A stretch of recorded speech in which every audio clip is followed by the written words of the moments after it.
Hi guys, ನಾನು ಮಿಕ್ಕಿ. ಇವತ್ತಿನ ವ್ಲಾಗಲ್ಲಿ ನಾನು ಏನೇನು ತಿಂತೀನಿ ಅದನ್ನೆಲ್ಲ ತೋರಿಸ್ತೀನಿ.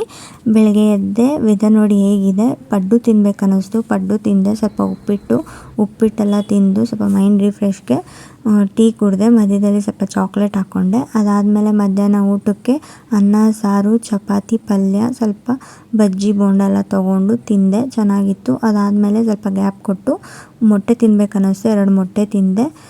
ಮತ್ತು ಸ್ವಲ್ಪ ರಿಫ್ರೆಶ್ಮೆಂಟ್ಗೆ ಮಳೆ ಬರ್ತಿತ್ತು ಅಂತ ಬ್ಲ್ಯಾಕ್ ಟೀ ಕುಡಿಬೇಕು ಅನ್ನಿಸ್ತು. ಸೊ ಇಲ್ಲಿ ನೀರಿಗೆ ಟೀ ಪುಡಿ ಹಾಕಿ, ಸಕ್ಕರೆ ಹಾಕಿ, ಎಲೈಚಿ ಪೌಡರ್ ಹಾಕಿ ಕುದಿಸ್ಕೊಂಡು ಕುಡಿದೆ. ಸಕ್ಕತ್ತಾಗಿತ್ತು ವೆದರ್ಗೆ. ಅದಾದಮೇಲೆ ಬರ್ತಾ ಚಿಪ್ಸ್ ತೊಗೊಂಡು, ಇವತ್ತು ನನ್ನ ಫ್ರೆಂಡ್ ಡ್ಯಾಡಿ ಬರ್ತಡೇ, ಸೊ ಅವಳು ಕೇಕ್ ತೊಗೋತಾಯಿದ್ಲು. ಕೇಕ್ ತೊಗೊಂಡು ವಡಾಪಾವ್ ತಿನ್ಬೇಕು ಅನ್ನಿಸ್ತು, ವಡಾಪಾವ್ ತೊಗೊಂಡ್ವಿ. ಸಕ್ಕತ್ತಾಗಿತ್ತು. Just 15 rupees. ಎಷ್ಟು ಚೆನ್ನಾಗಿತ್ತು, ನಮಗೆ ಫೇವ್ರೆಟ್ಟು. ಅದಾದಮೇಲೆ ಮನೆಗೆ ಬಂದು ಟೊಮೆಟೊ ಬಾತು, ಸೈಡ್ಸ್ಗೆ ಕಬಾಬು ಮತ್ತು ಗಸಗಸೆ ಪಾಯಸ ಮಾಡಿದರು. ಅದನ್ನು ತಿಂದು ಅದಾದಮೇಲೆ ಚೆನ್ನಾಗಿತ್ತು ಪಾಯಸ ಎಲ್ಲ. ಅದಾದಮೇಲೆ ಪಾತ್ರೆ ಇತ್ತು, ಪಾತ್ರೆ ತೊಳ್ಕೊಂಡು ಇವತ್ತಿನ ದಿನ ಹೀಗಿತ್ತು. ಈ ವಿಡಿಯೋ ನಿಮ್ಗೆ ಇಷ್ಟ ಆಗಿದ್ರೆ ಸಬ್ಸ್ಕ್ರೈಬ್ ಮಾಡಿ, ಲೈಕ್ ಮಾಡಿ, ಶೇರ್ ಮಾಡಿ. ಬಾಯ್, ಸಪೋರ್ಟ್ ಮಾಡ್ತಾಯಿರಿ.